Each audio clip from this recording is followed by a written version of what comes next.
ஈரோடு மாவட்டம் புதுப்பாளையம் பகுதியில் உள்ள குருநாத சுவாமி கோவிலில் ஆடிப்பெரும் திருவிழாவின் மறு தேரோட்டம் விமர்சையாக நடைபெற்றது. வனக்கோவிலில் இருந்து 3 கிலோமீட்டர் தூரம் பக்தர்கள் மறுதேர் மற்றும் பல்லக்கை தோளில் சுமந்து சென்றனர்.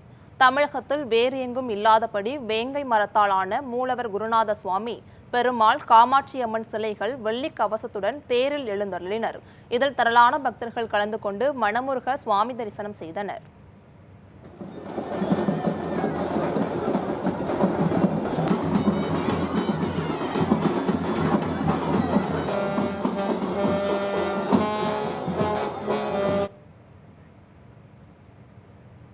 தேனி மாவட்டம் சீலையம்பட்டி பகுதியில் உள்ள மகா பிரத்யங்கிரா தேவி கோவிலில் ஆடிப்புறத்தை முன்னிட்டு சிறப்பு பூஜை நடைபெற்றது. அம்மனுக்கு வளையல்களால் அலங்காரம் செய்து விசேஷ பூஜைகள் நடத்தப்பட்டன. குழந்தை வரம் கேட்டு சென்ற 100க்கும் மேற்பட்ட பெண்களுக்கு வளைகாப்பு விழா நடத்தப்பட்டது.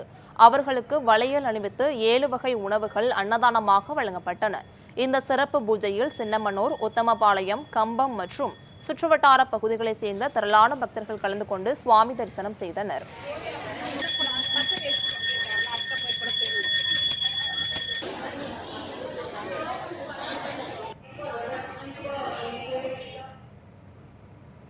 ஆண்டிப்பட்டி மதுரை தேசிய நெடுஞ்சாலையில் உள்ள சர்வசக்தி மகா காளியம்மன் கோவிலில் ஆடிப்புற விழா சிறப்பாக நடைபெற்றது. 49 அடி உயர அம்மனுக்கு வளையல்களால் சிறப்பு அலங்காரம் செய்யப்பட்டு மகா தீபாராதனை நடந்தது. பின்னர் மஞ்சள் காப்பு அலங்காரத்தில் அம்மன் பக்தர்களுக்கு அருள் பாலித்தார். விழாவில் கலந்து கொண்ட கர்ப்பிணி பெண்களுக்கு மஞ்சள், குங்குமம், வளையல், தாலி, கஸ்தூரி மஞ்சள், பன்னீர் உள்ளிட்ட வளைகாப்பு சீர்வரிசை பொருட்கள் வழங்கப்பட்டன. மேலும் 7 வகை சாதங்கள் பிரசாதமாக தரப்பட்டன. ஆண்டிப்பட்டி மற்றும் சுற்றுவட்டார பகுதிகளைச் சேர்ந்த திரளான பக்தர்கள் பங்கேற்று சுவாமி தரிசனம் செய்தனர்.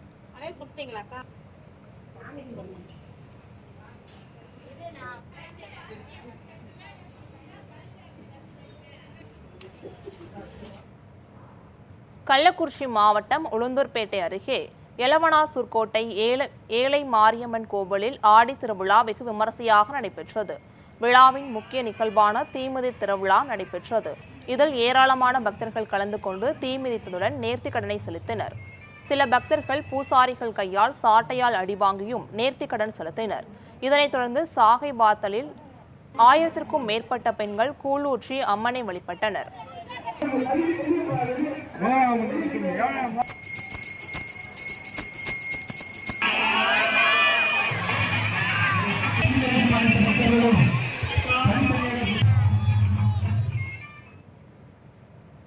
விழுப்புரத்தில் உள்ள மேல்மலையனூர் அம்மனுக்கு 3,10,000 வளையல்களால் பூட்டி சிறப்பு அலங்காரம் செய்யப்பட்டது. மேல்மலையனூர் அங்காளம்மன் கோவிலில் ஆடிப்புறத்தை முன்னிட்டு அம்மனுக்கு பால், பன்னீர், தயிர், சந்தனம் கொண்டு அபிஷேகம் செய்யப்பட்டது. பின்னர் பட்டுப்புடவை அணிவிக்கப்பட்டு வளையல்கள் கொண்டு அங்காளம்மனுக்கு சிறப்பு அலங்காரம் செய்யப்பட்டது. பக்தர்கள் நீண்ட வரிசையில் காத்திருந்து சுவாமி தரிசனம் செய்தனர்.